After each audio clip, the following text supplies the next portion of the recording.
काल को कौड़ी बताया। किसने?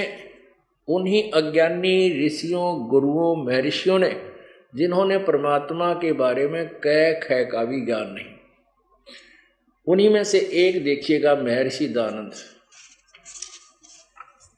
ये देखिएगा अर्थ सत्यार्थ प्रकाश है।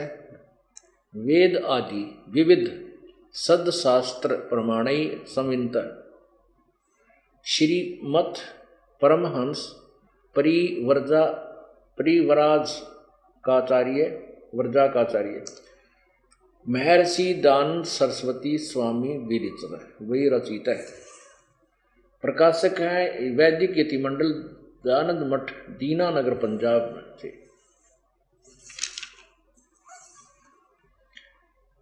प्रकाशक है वैदिक यतिमंडल दानंद मठ, दीनानगर, पंजाब से।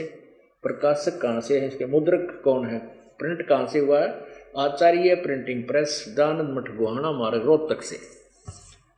अब इसके 11वें समोल्लास में कलम तोड़ रखी है स्वामी दानंद जी ने कबीर साहब के बारे में लिखने की। ये देखिएगा, एकादश समोल्लास है, पृष्ठ 306 से प्रारंभ होता है। ये सत्यार्थ प्रकाश है। प्रश्न किसी ने कहा कि कबीर पंथी तो अच्छे हैं। उत्तर स्वामी जी का नहीं।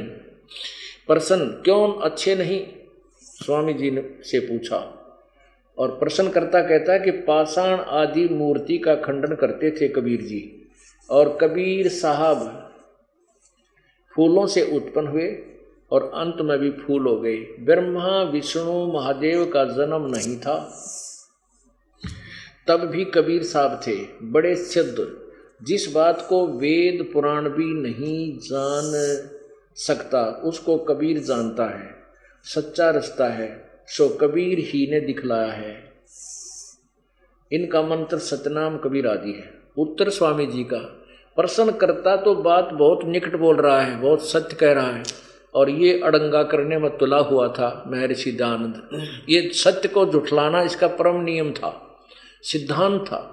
क्या लिखा है? उत्तर, पाषाण आदि को छोड़ पलंग, गद्दी, तकिए, खड़ाऊं, ज्योति अर्थात दीप आदि का पूजन पाषाण मूर्ति से न्यून नहीं।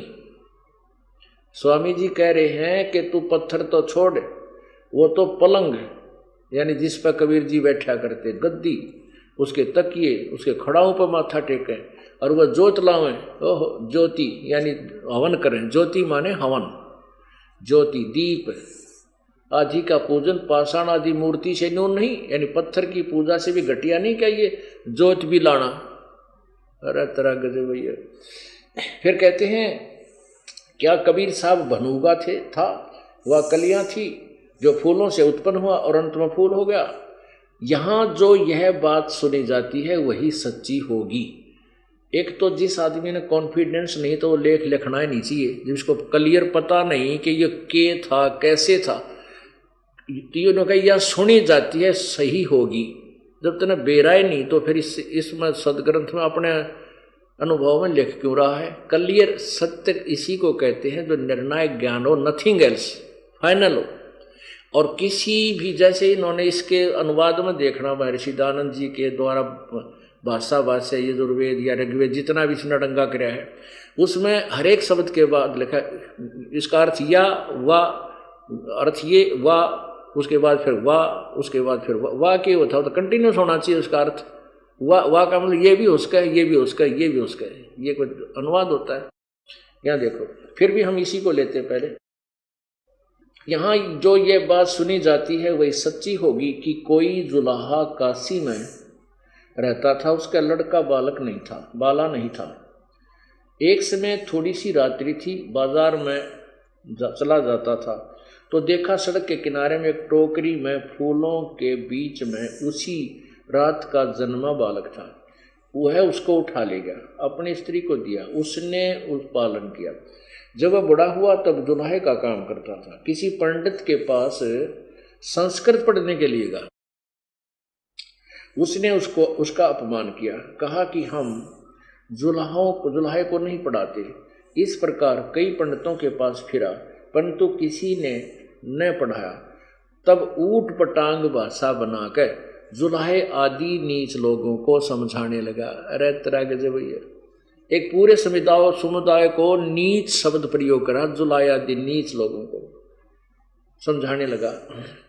तंबूरे लेकर गाता था। अय है, अब देखो वेद कहेंगे इस बात को पुण्यात्माओं।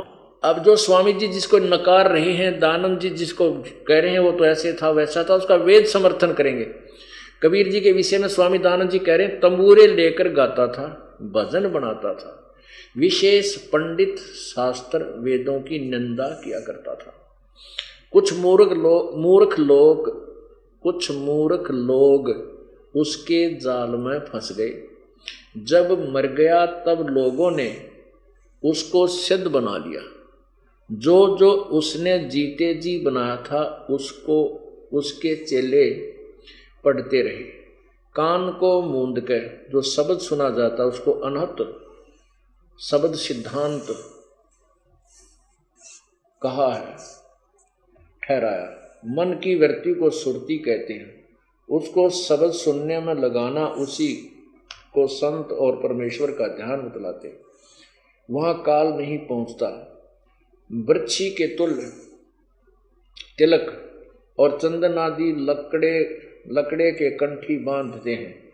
भला विचार देखो कि इसमें आत्मा की उन्नति और ज्ञान क्या बढ़ सकता है।